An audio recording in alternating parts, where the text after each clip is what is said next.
Hello, Women in Lit. Here we are. Welcome to week 14, the end.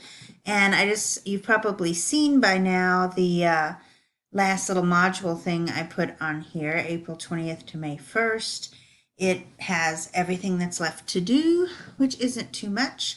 So I just want to walk through that a little bit with you. When you click on here, the last 2 weeks, we have a creative writing exercise going on right now, hopefully, in the first part of this week. And then that final exam on charms, you'll see it's pretty easy. Due at the end of the week. And finally, the Women in My Family final project. So here's where you'll find everything related. The creative writing project. Open up creative writing project. There it is. Some of you may have done this with me before. I'm not sure, but it's from George L. Lyons, Where I'm From, kind of become a famous poem, and a really good exercise to do if you teach any age level. Almost can do this. So here are two different links to the poem and her reading it, and one of them just has more kind of images, and this one has the words on the screen. So whatever floats your boat there. But watch it a couple times and think about the ways that she expresses where she's from and what she's from and who she's from, without ever naming a city or a town or anything like that. And really, it does take watching it or hearing it a couple times to let that sink in, these different categories of things. Then you're going to try your own version. You can imitate her structure as much or as little as you want, but give it a try, of course, keeping in mind all the things you've been writing about, and post it up here by Wednesday. Comment on some that you like, and I just give you a general, what a A, B, C, D might look like. But that's the first project, and it might be useful to you in your Women in My Family final project. The next thing is the charms final. All right, for this assignment, I have a list of things describing a feminist heroine. Now, those of you that did Britlit 2, where we read Howard's End and Pride and Prejudice, I think I may have done this. I don't remember if it was extra credit or part of an exam or something, but a list of feminist heroine characteristics, and you have to kind of prove somebody fits them. So in this case, you're going to choose one of the three women from Charms, and then you have to be able to find at least three of the characteristics that you can say fit her and explain in your own words why, provide 2 quotes, and do that, 3 times for the same character. And that's essentially that. Pretty low key. We don't need any stressful exams right now if we can avoid it. So get this done by Friday so that it leaves exam week next week for your Women in My Family projects. So right after that Charms final turn in place and those instructions is the list of feminine characteristics that you can pick from. Feminist characteristics, sorry. Okay, now that's all that's listed here. But I'm going to add a turn-in spot for the Women in My Family project. And all the info on it, remember, has its own tab up here. Depending on how long ago you looked at this the last time, I've added some options to it. So here's the handout that had all the dates and such. Try to get this a little bigger. Yeah, I just initially had all of the, the first set of tails, second set, third set, and all that. And then it goes into this final project. Now, in the past, I've only had these 2 options where you think about, everything that writing about 3 generations of your family has brought to your mind. Similarities across the generations, differences, just a really different kind of maybe environment or set of circumstances that were involved. If you really think you've inherited certain kinds of dispositions or characteristics or wherewithals, or what. So the first option is a booklet. You're literally putting together, it's very tactile, very you making a booklet where you find of those 15 stories, you want to try to incorporate 10, but you're complementing the tales with pictures, photographs, anything that will bring to life the stories.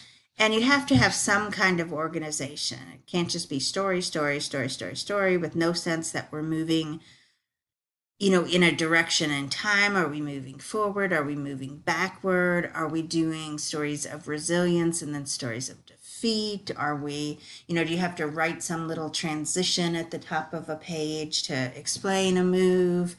Can you use things like the Women in My Family creative writing piece, or this one where I come from, to introduce them or end it or transition between them? But, and you have to bind it in some way. Now, in this case, if you do this, this is not exactly something you could upload. And if you really want to do the physical thing, that you do some binding for yourself, because that could be a nice gift, for Mother's Day or whatever. If you want to do that, then I think maybe just video recording yourself with it and going page by page, showing it to us. It would have to be close, tight enough thing that I could see the pictures and see the stories to grade it. But that's an option. Or you could do the booklet in some way that it is a document that you could upload for the turn-in. Okay, if that seems too cutesy for you, if the material in your family stories is a little too heavy for it, or it's just not your style, you can think about writing an essay out of this. Think about the amount of material you have for an essay. But you'd really have to form the intro, write all the transitions, do all the thought-shoddy type of stuff to fill in between them. And you probably wouldn't use, 10 of the tales word for word. But if you really notice some kind of consistent theme, women in war or substance abuse, I list some things here: choosing good men or breaking the rules, or, like I said, resilience or something like that. An essay might be a better fit for you. So some requirements there: 8 pages, a theme that really is clear and emerges, and, that it has the form of an essay. It's not super choppy. Okay, but then with our COVID time, Laura actually first brought up the idea in an email to me about a blog or a website or something where you could post the stories, post the pictures, organize it a certain way. And I loved that idea. I'm not sure what all the good resources out there are for doing that. You all may know better than I do, but I know about WordPress.com that has free parts. And think that could be really fun, like a tribute page, a tribute blog, a vlog, podcast, anything like that. Just try to keep to, if you look at the requirements in the other categories, kind of keep to thinking along those lines. You have to have some visual, said 6 pictures for the booklet and 10 stories. So, kind of think like that. But it might be that some of the stories are spoken word and some of them are written out, and you just might think of different creative ways to do it. And like even a step down, I guess, from that would be using Prezi or Google Slides or PowerPoint to do the same thing. Maybe not quite as sleek, but I'm open to it. And then, just because of knowing the people in the room, you're creative in different ways. So if you want to propose something else, we got a couple music people and at least one songwriter there. If that's, you're sitting at home with your guitar and you'd much rather spend your time doing that than another writing project or something, go for it. Same thing, creative writers, short story. Could be fiction, but characters based on, that we would see the connections between the character and your grandmother or such. Or other ideas, just run them by me. I want this to be meaningful for you and kind of, thoughtful and provoking and all that, but fun, I guess, a little bit, and maybe turn into something that you would do something with, even if that's just give it to your mother or your grandma or your aunt, or whatever. So you can see I'm kind of open. You may have seen the due date, April 24th, floating around. That was the original on the original syllabus.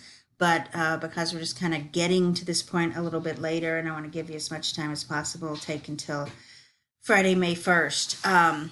Now, grades are due to be turned in on the 5th, and I got 3 classes doing things and turning them in on May 1st. So I've got a lot of room for stuff coming in late. And, it may be a matter of doing the grade and then going back later to write some commentary to you. We'll see what May 2nd, 3rd, and 4th look like. But that's how long you have. If you have any questions, as always, be in touch. And, I'm sorry it all ended up like this in the course, but it's still been, I think, really good. And you all have done stellar work and made the transition to online just as smoothly as any group of students I've seen, which speaks really well for your resilience. So be in touch, hang in there, and let's wrap this puppy up. Bye bye.